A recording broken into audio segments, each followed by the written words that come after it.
ऐसे भी कानून हैं जिसमें अगर आप किसी परीक्षा में प्रश्न पत्र को लीक करते हैं, चोरी करते हैं या नकल करने के दौरान पकड़े जाते हैं, दोषी पाए जाते हैं, तो आपको 1 से लेकर के 10 करोड़ रुपए तक का जुर्माना हो सकता है। और उसके साथ साथ आपको 10 साल से लेकर के उम्र कैद तक की सजा हो सकती है। आप सोचिए जरा कि अगर इस तरह का कानून बिहार में पहले से होता तो क्या बच्चा राय या रंजीत डॉन जैसा प्रसिद्ध पेपर लीक करवाने वाले अपराधी बिहार में कभी पूरा जीवन जेल से बाहर निकल पाते? क्या आपको यह विश्वास होगा कि देश में सबसे ज्यादा परीक्षा पेपर लीक बिहार में नहीं होता है बल्कि किसी और राज्य में होता है?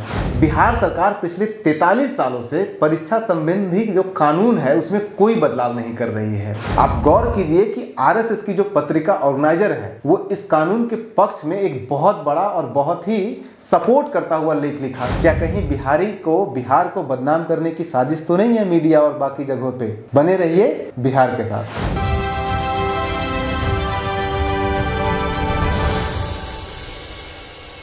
बिहार अपने यहाँ होने वाले अलग अलग तरह के परीक्षा में होने वाली धांधली के कारण हमेशा सुर्खियों में बना रहता है, लेकिन इसके बावजूद बिहार सरकार पिछले 43 सालों से परीक्षा संबंधी जो कानून है उसमें कोई बदलाव नहीं कर रही है। बिहार में आज भी अलग अलग तरह की जो परीक्षाएं होती है वो Bihar conduct of examination act 1981 के तहत ली जाती है, जबकि दूसरी तरफ इसी देश में बहुत सारे ऐसे राज्य हैं, उत्तराखंड, राजस्थान, गुजरात जैसे कई राज्य हैं जिन्होंने अपने अपने राज्य में परीक्षाओं में नकल को रोकने के लिए, उसको कम करने के लिए समय समय पर अपने अपने राज्यों में कड़े कड़े कानून बना चुकी है। और परसों यानी कि 6 फरवरी 2024 को मोदी सरकार ने भी पूरे देश में परीक्षाओं में होने वाली नकल या धांधली को रोकने के लिए या कम करने के लिए नया कानून लोकसभा से पास कर दिया है। अब वो नया कानून राज्यसभा से भी पास होगा बहुत जल्दी और फिर कानून की शक्ल ले लेगा। लेकिन क्या आपको विश्वास होगा कि इस देश में यानी कि इसी हिंदुस्तान में ऐसे भी राज्य हैं और उन राज्यों में ऐसे भी कानून हैं जिसमें अगर आप किसी परीक्षा में प्रश्न पत्र को लीक करते हैं, चोरी करते हैं या नकल करने के दौरान पकड़े जाते हैं, दोषी पाए जाते हैं, तो आपको 1 से लेकर के 10 करोड़ रुपए तक का जुर्माना हो सकता है। और उसके साथ साथ आपको 10 साल से लेकर के उम्र कैद तक की सजा हो सकती है। और उसके अलावा पेपर लीक करके जो आपने गाढ़ा पैसा कमाया है उसके एवज में आपकी संपत्ति तक जब्त कर सकती है सरकार। इसके अलावा एक और चीज हो सकता है, दोबारा जो सरकार परीक्षा कराएगी, जो परीक्षा में आपने पेपर लीक किया है, करवाया है, वो जो दोबारा परीक्षा होगा उसका सारा का सारा खर्च आपसे लेगी सरकार। और अगर आप नहीं दे पाए तो आपके घर पे, आपके संपत्ति पे बुलडोजर चलेगा। बिल्कुल इसी हिंदुस्तान में ऐसे राज्य हैं और इसी हिंदुस्तान में ऐसे कानून भी हैं पहले से ही। लेकिन इतना कड़ा कानून ऐसे ही नहीं बन जाता है। इस तरह के कड़े कानून के लिए उस प्रदेश यानी कि जिस भी राज्य में ऐसे कानून है वहाँ के छात्रों को, युवाओं को सड़क पर उतरना पड़ा था। वहाँ पे सड़क पर निकल करके उन्हें आंदोलन करना पड़ा था। इन आंदोलनों और मोदी सरकार के नकल विरोधी कानून के बीच क्या कोई समानता या कोई रिश्ता है? कहीं यह कानून जो मोदी सरकार ला रही है, जो लोकसभा में पास हो चुका है, वो कहीं मोदी सरकार का चुनावी स्टंट तो नहीं है? क्योंकि इसी साल चुनाव भी है। और इन सब के बावजूद क्या आपको यह विश्वास होगा कि देश में सबसे ज्यादा परीक्षा पेपर लीक बिहार में नहीं होता है बल्कि किसी और राज्य में होता है? भारत के अलग अलग राज्यों में परीक्षाओं में होने वाली धांधली के इन्हीं पहलुओं की कहानी सुनाएगा आज न्यूज हंटर्स चुनावी तड़के के साथ है। बिहार में जिस Bihar conduct of examination act 1981 के तहत परीक्षा में धांधली करने वालों के खिलाफ कार्रवाई की जाती है, उसके अनुसार अगर कोई धांधली करते हुए पकड़ा जाता है बिहार में तो उसके ऊपर बिहार सरकार मात्र 2000 रुपये तक का जुर्माना लगाती है और मैक्सिमम 6 महीने का जेल दे सकती है। दूसरी तरफ भारत सरकार यानी कि जो मोदी सरकार कानून बना रही है, जो लोकसभा में बिल पास हो चुका है, उसमें अगर परीक्षा में धांधली करते हुए पकड़े जाते हैं तो आपको मैक्सिमम 10 साल तक की सजा हो सकती है और 1 करोड़ रुपए तक का जुर्माना हो सकता है। कहां बिहार सरकार का 2000 का जुर्माना और कहां 1 करोड़ का जुर्माना मोदी सरकार का। कहां बिहार सरकार का 6 महीने का जेल की सजा और कहां मोदी सरकार का 10 साल की सजा। लेकिन थमिए थोड़ा सा, जरा उत्तराखंड राज्य का कानून भी जान लीजिए। उत्तराखंड में जो पिछले साल यानी कि फरवरी 2023 में नकल विरोधी कानून बना था, उसके तहत अगर आप परीक्षा में धांधली करते हुए करवाते हुए पकड़े जाते हैं तो आपके ऊपर 1 से लेकर के 10 करोड़ रुपए तक का जुर्माना हो सकता है और 1 साल से लेकर के 10 साल तक की सजा हो सकती है, कड़ी वाली। और उसके ऊपर से जिस परीक्षा का पेपर आपने लीक करवाया है उसमें जो आपने कमाई की है उसको आपसे वसूला जाएगा। दोबारा जो परीक्षा करवाया जाएगा उसी को दोबारा से उसका जो भी खर्चा होगा वो आपसे लिया जाएगा। और अगर आप दोनों में से कोई भी नहीं दे पाते हैं तो आपके घर के ऊपर बुलडोजर चलेगा, आपकी संपत्ति को जब्त भी की जा सकती है। उसी के एवज में उनके घर पर बुलडोजर चलना तो अब बहुत आम हो गया है हिंदुस्तान में। अब सोचिए जरा कि अगर इस तरह का कानून बिहार में पहले से होता तो क्या बच्चा राय या रंजीत डॉन जैसा प्रसिद्ध पेपर लीक करवाने वाले अपराधी बिहार में कभी पूरा जीवन जेल से बाहर निकल पाते? लेकिन मेडिकल से लेकर के इंजीनियरिंग तक का परीक्षा लीक करवाने वाले और इसके बेताज बादशाह रंजीत डॉन मात्र 1.5 साल की सजा काटने के बाद बाइज्जत बरी हो गए इस बिहार में। और उसके बाद फिर साल 2004 में वो लोकसभा का चुनाव लड़ते हैं, सांसद बनने के सपने देखते हैं। फिर उसके बाद फिर वो रामविलास पासवान और चिराग पासवान की पार्टी लोजपा से टिकट लेकर के 2005 में बिहार विधानसभा का चुनाव भी लड़ते हैं और फिर 2015 में बिहार विधान परिषद का भी चुनाव लड़ते हैं। हालांकि जीतते नहीं हैं लेकिन चुनाव तो लड़ते हैं। आज भी ये लोग पार्टियों से जुड़े हुए हैं, राजनीतिक दलों से इनकी राजनीतिक महत्वाकांक्षाएं आज भी जिंदा है। आज भी रंजीत डॉन के पास अकरखन पैसा है लेकिन उनके संपत्ति की तरफ कोई आंख तक उठा के नहीं देख सकता है। कोई उन्हें जेल तो में डालना तो बहुत दूर की बात है, क्योंकि बिहार में ऐसा कोई परीक्षा नकल विरोधी कानून नहीं है जो उन्हें कठोर से कठोर सजा दे सकती है। दूसरी तरफ एक और डॉन है परीक्षा वाले, बिहार में विशुनदेव राय कॉलेज के मालिक प्रसिद्ध बच्चा राय 2005 से ही परीक्षा चोरी और पेपर लीक के बेताज बादशाह बने हुए हैं इस सरकार में, यानी कि नीतीश सरकार में। रंजीत डॉन थे लालू सरकार में और नए हो गए बच्चा राय। बच्चा राय 2005 और 2007 में 2 बार पकड़े भी गए, जेल भी गए, लेकिन दोनों बार अपनी राजनीतिक पकड़ के कारण, राजनीतिक पहुंच के कारण वो छूट भी गए। बिहार टॉपर घोटाला के सरगना बच्चा राय के घर से आज भी नोटों के ढेर, नोटों के बंडल बरामद होते हैं, लेकिन बिहार सरकार उनका कुछ नहीं बिगाड़ पा रही है।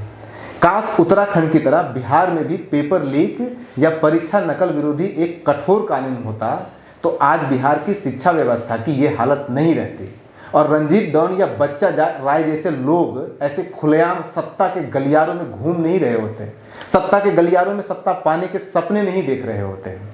उत्तराखंड की तरह गुजरात, आसाम और राजस्थान ने भी पिछले 2 सालों के दौरान अपने अपने राज्य में कठोर नकल विरोधी कानून बनाया है। उदाहरण के लिए गुजरात में परीक्षा में धांधली करवाने वाले के ऊपर 7 से लेकर के 10 साल तक की सजा हो सकती है और 1 करोड़ रुपए तक का जुर्माना हो सकता है। और राजस्थान में भी कानून इतने ही कठोर है, जहां अगर आप किसी परीक्षा में धांधली करते हैं या करवाते हुए पकड़े जाते हैं तो आपके ऊपर 5 से 10 साल तक का सजा हो सकता है और 1 से 10 करोड़ रुपए तक का वहां भी जुर्माना आपके ऊपर हो सकता है। ऐसे ही आसाम में भी कानून है, वहां भी इतने ही कठोर है। और इसके अलावा इन तीनों राज्यों में, यानी कि 4 राज्यों में पेपर लीक के अपराधी से परीक्षा दोबारा करवाने का खर्चा भी लिया जाता है और उसके ऊपर से पेपर लीक में जो आपने गाढ़ी कमाई की है वो भी सरकार वसूलेगी आपसे। और अगर आप नहीं दे पाए तो आपकी संपत्ति के ऊपर बुलडोजर चलेगा, आपकी संपत्ति को जब्त की जाएगी। मोदी सरकार भी जो परीक्षा नकल विरोधी कानून बना रही है उसमें भी सजा लगभग उतने ही कठोर है, थोड़े से कम है, उत्तराखंड के बराबर नहीं है। उत्तराखंड का नकल विरोधी जो कानून है वो पूरे हिंदुस्तान में सबसे ज्यादा कड़ा नकल विरोधी कानून माना जाता है। मतलब कि अगर कोई गुजरात या आसाम या राजस्थान या मोदी सरकार के नकल विरोधी कानून के हत्थे चढ़ा तो वो जीवन में कुछ भी कर सकता है, लेकिन राजनीति तो पूरा जीवन किसी कीमत पर नहीं कर सकता है। क्योंकि जो भी अपराधी 3 साल से अधिक की सजा काट लेता है, भारतीय कानून के अनुसार वो कभी कोई भी चुनाव नहीं लड़ सकता है हिंदुस्तान के अंदर। लेकिन बिहार में तो रंजीत डॉन सांसद से लेकर के विधायक और विधान परिषद तक का चुनाव लड़ चुके हैं और बच्चा राय जैसे लोग आज भी राजनीति में अपनी जमीन मजबूत करने के लिए, तलाशने के लिए हर संभव प्रयास कर रहे हैं। हालांकि उत्तराखंड या फिर राजस्थान के कड़े कानून भी रंजीत डॉन या बच्चा राय को कोई कठोर सजा नहीं दे पाती, क्योंकि इन दोनों राज्यों में नकल विरोधी कानून में सिर्फ नौकरियों के लिए होने वाली परीक्षा में धांधली करवाने या करने वाले के खिलाफ यहाँ पे सजा देने का प्रावधान है। हालांकि गुजरात में और जो मोदी सरकार कानून ला रही है, इसमें जो स्कूल कॉलेज एंट्रेंस में एग्जाम होता है उसमें धांधली करवाने वालों के खिलाफ भी कड़े सजा के कानून है। उसमें भी अगर आप नौकरी के लिए, यानी कि जो राजस्थान और उत्तराखंड का जो कानून है, उसमें अगर आप नौकरी के लिए परीक्षा देने वाले परीक्षार्थी हैं तो आपके खिलाफ सजा उतनी कठोर नहीं है जितनी कि नकल करवाने वाले के खिलाफ है। जैसे कि रंजीत डॉन जैसे लोग करवाते थे अपने इंस्टीट्यूशन में, अपने सेटिंग करके, जिसको आप सेटर भी कहते हैं। पेपर लीक करवाने वाले के खिलाफ या फिर रिजल्ट के साथ छेड़छाड़ करवाने वाले के खिलाफ भी ज़्यादा कठोर कानून है और छात्रों के खिलाफ कम कठोर कानून है। अगर आप नकल करने वाले छात्र हैं तो आपके ऊपर अधिकतम 6 महीने से लेकर के 10 साल तक की सजा हो सकती है और सिर्फ 10 लाख रुपए तक का मैक्सिमम जुर्माना हो सकता है। अगर पहली बार चोरी करते हुए पकड़े जाते हैं, अगर आप छात्र हैं तो सजा मिलेगी कम, और अगर दूसरी बार पकड़े जाते हैं तो ज़्यादा सजा मिलेगी। जैसे कि उत्तराखंड के कानून के अनुसार अगर आप पहली बार पकड़े जाते हैं तो सिर्फ 3 साल की सजा होगी और 5 लाख रुपए का जुर्माना होगा, और वो भी मैक्सिमम है। लेकिन अगर दूसरी बार पकड़े जाते हैं तो 10 साल तक की सजा और 10 लाख रुपए का जुर्माना होगा। लेकिन अगर आप सेटर हैं उत्तराखंड में तो आपके ऊपर 10 करोड़ तक का जुर्माना और आजीवन कारावास भी हो सकता है, यानी कि अगर आप रंजीत डॉन हो या फिर बच्चा राय हो तो। और इसके अलावा 10 सालों तक आप कोई परीक्षा नहीं दे सकते हैं अगर आप दूसरी बार पकड़े जाते हैं उत्तराखंड में। अगर आप पहली बार पकड़े जाते हैं तो 3 साल तक सजा, कोई भी परीक्षा नहीं दे सकते, क्योंकि 3 साल तो आप जेल में ही रहेंगे।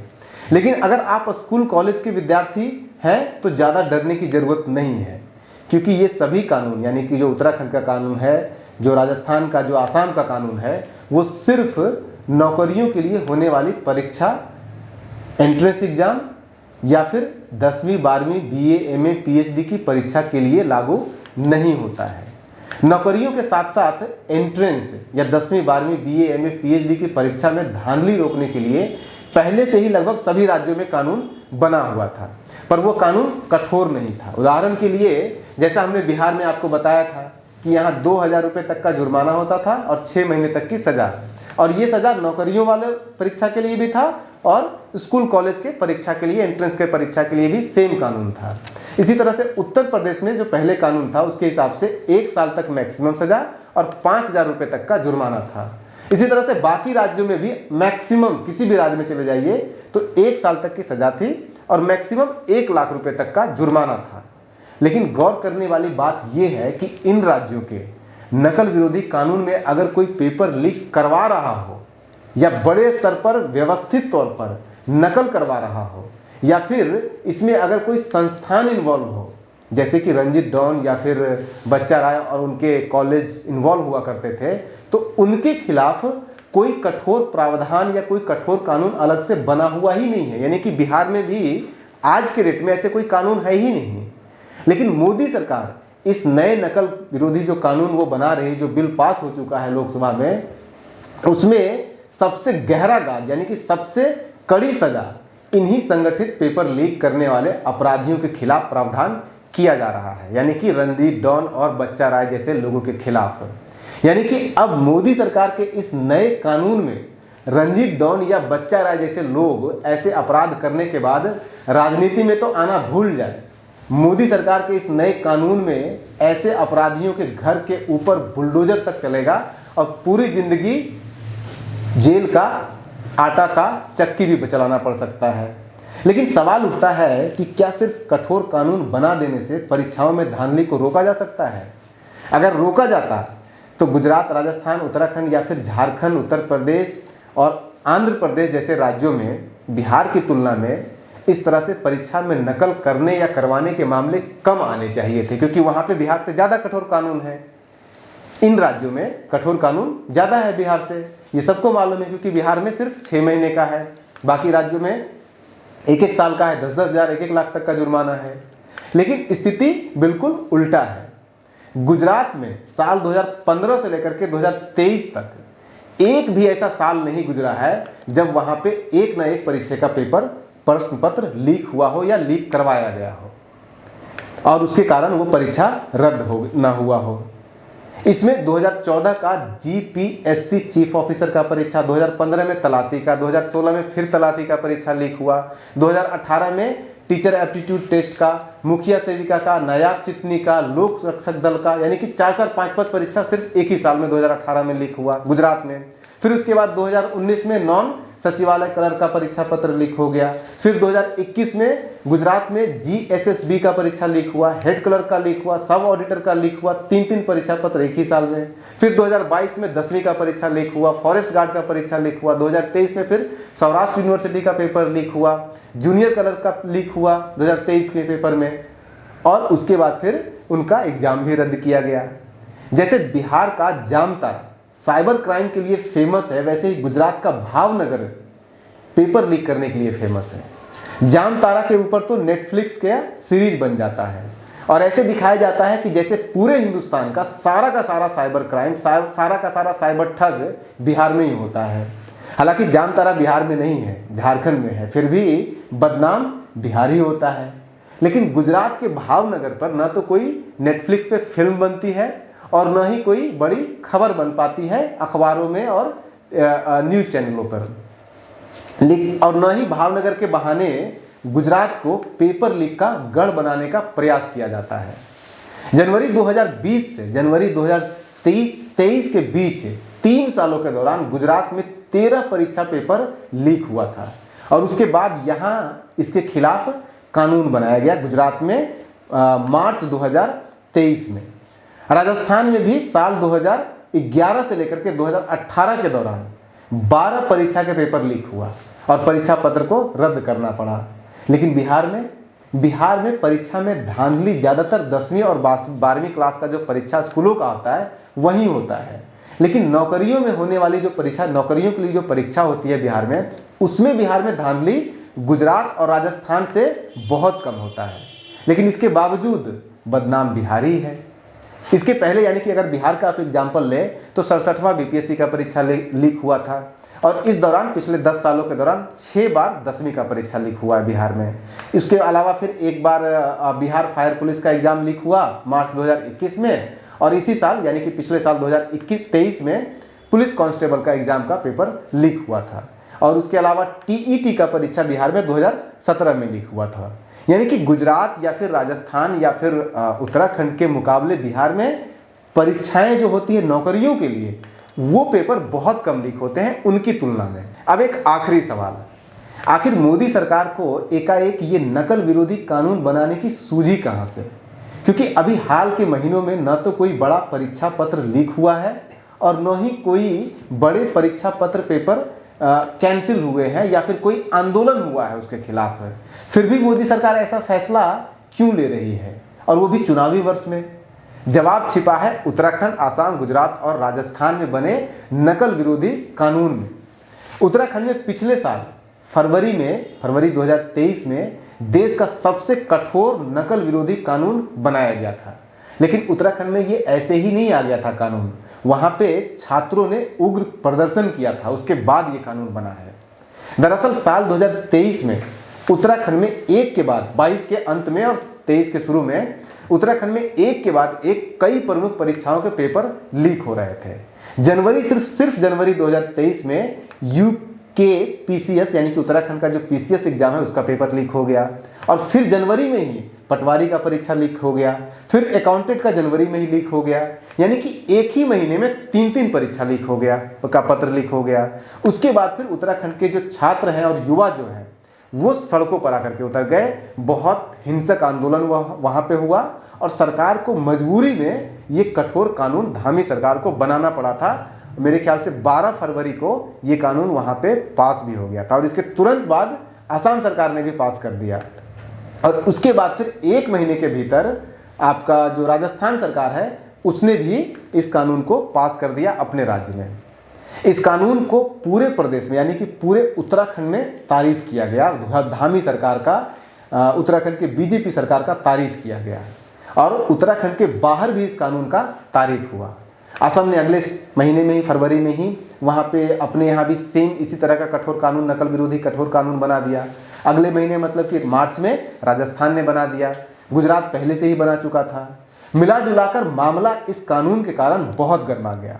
आप गौर कीजिए कि आरएसएस की जो पत्रिका ऑर्गेनाइजर है वो इस कानून के पक्ष में एक बहुत बड़ा और बहुत ही सपोर्ट करता हुआ लेख लिखा और अब उत्तराखंड, असम, गुजरात के अच्छे रिजल्ट वहाँ पे जो मिले इस कानून के बनने के बाद, जो पब्लिक का रिस्पांस बना, उसके बाद अब मोदी सरकार इस चुनावी साल में युवाओं को लुभाने के लिए यह कठोर कानून पूरे देश में लागू करना चाहती है। फिलहाल मोदी सरकार सरकारी नौकरियों की संख्या को तो कम किए जा रही है, जिससे परीक्षार्थियों के अंदर, स्टूडेंट्स के अंदर भारी रोष है। तो इस रोष को कम करने के लिए मोदी सरकार अब इस कठोर नकल विरोधी कानून का लॉलीपॉप युवाओं को और छात्रों को देना चाहती है। इस नकल विरोधी कानून से युवा कितना लुभते हैं और कितना बेरोजगारी को भूल जाते हैं, नौकरियों की वैकेंसी जो कम हो रही है उसे भूल पाते हैं या नहीं भूल पाते हैं, ये तो समय ही बताएगा। लेकिन फिलहाल बिहारी होने के नाते ये जरूर सोचिएगा कि जब सबसे ज़्यादा पेपर लीक राजस्थान, गुजरात में होते थे, तो फिर परीक्षा में नकल के लिए, परीक्षा में पेपर लीक होने के लिए बिहार क्यों बदनाम हो जाता था? रणदीप डॉन इतने क्यों हाईलाइट होते थे? जामतारा क्यों इतना जल्दी हाईलाइट होता है और गुजरात हाईलाइट नहीं होता है, वहाँ का भावनगर? तो ये बिहारी होने के नाते जरूर सोचिएगा, क्या कहीं बिहार को बदनाम करने की साजिश तो नहीं है मीडिया और बाकी जगहों पे? बने रहिए न्यूज हंटर्स के साथ, बिहार के साथ। नमस्कार।